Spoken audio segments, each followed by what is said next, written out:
अल्लाह है तेरा भला करे, राम तेरा भला करे, प्रभु तेरा भला करे, गॉड तेरा भला करे, वाहिगुरु तेरा भला करे। भाषा अलग है, बात एक ही है कि एक ही है भला करने वाला। ओम एक ओंकार, ला इलाहा इल्लल्लाह, अल्लाह ताला एक है जो द सुप्रीम पावर गॉड। सो एक ओंकार, तो कहने का मतलब वो एक शक्ति, एक ताकत है, उसका नाम लीजिए, वो आपका भला करेगी, वो आपको स्ट्रेंथ देगी, विल पावर देगी, शक्ति देगी, जिसके द्वारा आप बुलंदियों को छू सकेंगे हर अच्छे नेक काम में, हर भले काम में।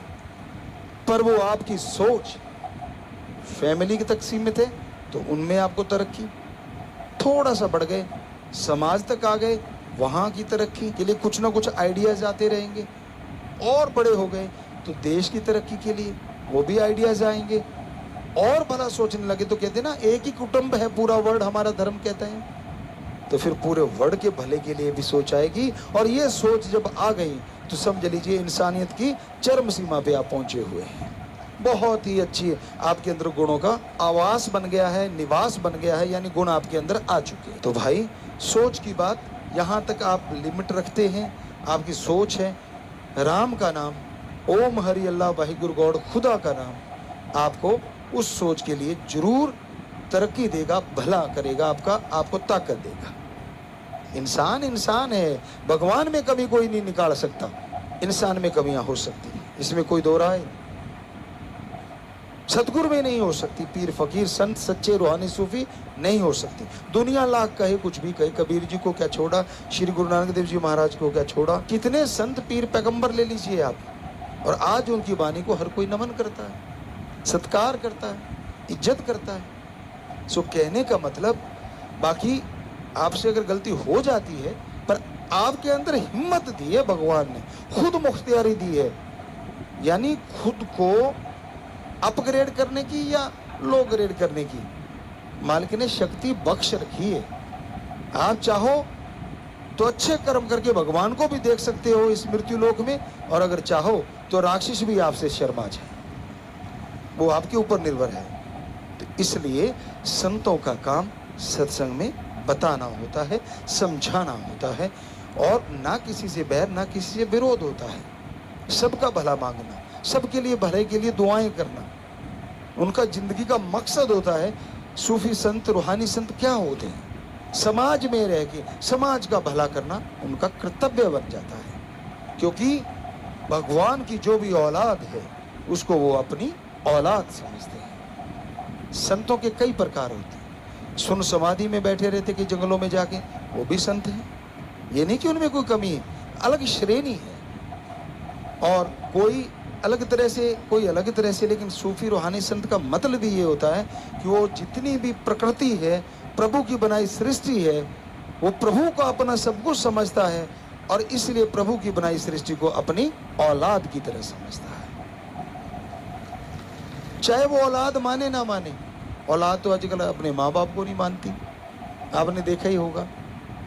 अब तो कहने की सुनने की जरूरत ही नहीं है, तो ये जरूरी थोड़ा ना कि सारे हम अगर मान रहे हैं कि वो हमारी औलाद है, हमने तो मान लिया, ये जरूरी नहीं है कि हम आपसे अपेक्षा करें कि आप भी हमें अपना इसी तरह से मानोगे। हो सकता है आप हमें देख देख के पता नहीं क्या सोच रहे होंगे, वही वाली बात जो वरदान मिला था। तो अलग अलग भावनाएं, और बहुत सारे सज्जन होंगे जो ओपन माइंडेड है कि हाँ पीर फकीर गुरुजी तो सच कह रहे हैं, संत सच कह रहे हैं।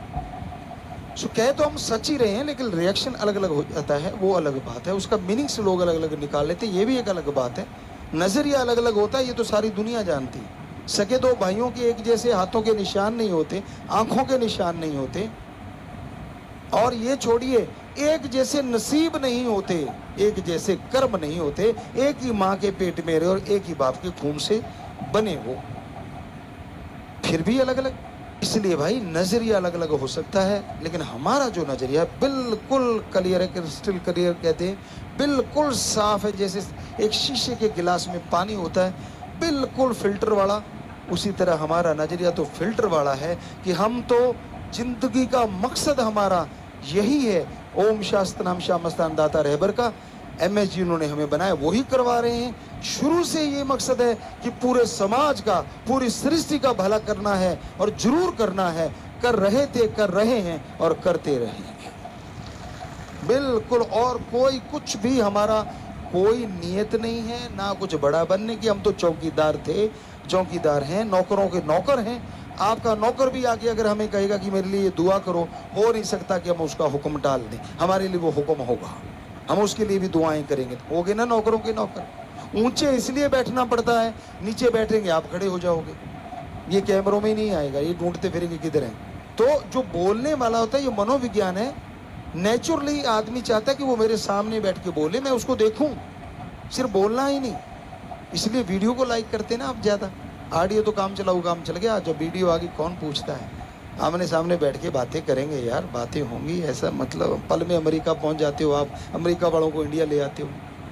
सो कहने का मतलब ये चीजें तो जरूर हैं, लेकिन संतों का काम तो वही है, सबका भला करना, सबका भला मांगना, सबके भले के लिए प्रार्थना करना, और कोई बड़ापन नहीं है। और ये ऊंचा बैठना, दूसरा कारण इसका ये भी है क्योंकि हमारे पाक पवित्र ग्रंथों में ये लिखा है, कलयुग में जो सत्संग सुनने आएंगे वो देवी देवताओं जैसे होंगे।